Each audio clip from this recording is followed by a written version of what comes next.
வணக்கம் நண்பர்களே. Group 4 exam பக்கத்தில் வந்துருச்சு. ரிவிஷன் பண்ணணும். ரிவிஷன் எப்படி பண்ணலாம்? ஒரு வரி, பாரதிதாசன் குடும்ப விளக்கில் ஒரு வரி இருக்குது. ஒரு நாள் நிகழ்ச்சியில் ஒரு அம்மா வந்து குழந்தைங்களுக்கு பாடம் சொல்லி தர்றாங்க. சங்க இலக்கியம், இந்த காலத்து அம்மாக்கள் சங்க இலக்கியம் சொல்லி தரது கஷ்டம். அதில் என்னென்னா, அவள் வாத்திச்சி அரை வீடு கழகம் தவழ்ந்தது சங்க தமிழ்ச்சுவை அள்ளி விழுங்கினார் பிள்ளைகள். அது மாதிரி நம்ம என்ன பண்ணணும், ரிவிஷன் அப்படின்னோம்னா படிக்கிற கண்டென்ட்டை அள்ளி விழுங்கணும். மெதுவாக பார்க்கக்கூடாது. வேக வேகமாக அள்ளி விழுங்குற மாதிரி நம்ம வந்து படிக்கணும். சரியா?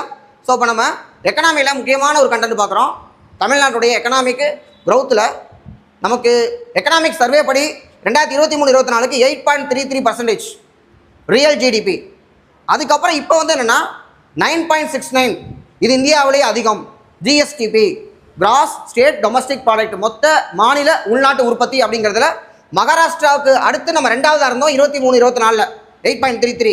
இப்போ நம்ம வந்து பார்த்தோம்னா 9.69 ஃபஸ்ட்டுக்கு வந்துட்டோம். இதில் ரியல் பக்கத்தில் நாமினல் இருக்குது. ரியல்னால் என்னென்னா 2011-12 விலைப்படி இப்போ இருக்கிற விலைவாசி படினா விலைவாசி அதிகமாக இருக்கும். அதுக்கு பேர் இன்ஃப்ளேஷன், பணவீக்கம். இப்போ நாமினலில் பார்த்தோம்னா 13.71. அடுத்தது இப்போ வந்து கரண்டில் வந்து பார்த்தோம்னா 14.02. இதில் ஜிஎஸ்டிபியில் நம்ம செகண்ட் பிளேஸ் 23-24 படி, அதான் எக்கனாமிக் சர்வேல் இருக்குது.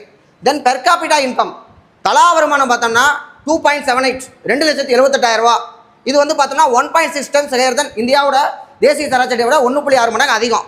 அப்புறம் பாப்புலேஷன் நம்ம ரொம்ப கம்மி, 6% தான். ஏன்னா மக்கள் தொகை கொள்கையை சிறப்பாக செயல்படுத்துகிறோம். அடுத்தது லேண்ட் ஏரியா பார்த்தோம்னா 4%, 1,30,058 சதுர கிலோமீட்டர். இந்தியாவுக்கு பார்க்கும்போது நமக்கு 32,87,263. ஆர்டிகல் 263 என்னங்கிறத கமெண்டில் போடுங்க. அது மட்டும் இல்லை, எல்லா டாப்பிக்குமே கிட்டத்தட்ட எல்லா சப்ஜெக்டையும் நம்ம தொட்டுட்டோம். நமக்கு வந்து பிளேலிஸ்ட்டில் இருக்குது. ஸோ பிளேலிஸ்ட்டை பார்த்து லாங் வீடியோலாம் கோத்ரூ பண்ணுங்கள். அடுத்து இன்னும் நம்ம பிவைக்யூ பேஸில் நிறைய வந்து நம்ம பார்க்கலாம். தொடர்ந்து வாட்ச் பண்ணுங்கள், சப்ஸ்கிரைப் பண்ணுங்கள், கமெண்ட் பண்ணுங்கள், லைக் பண்ணுங்கள். தேங்க்யூ.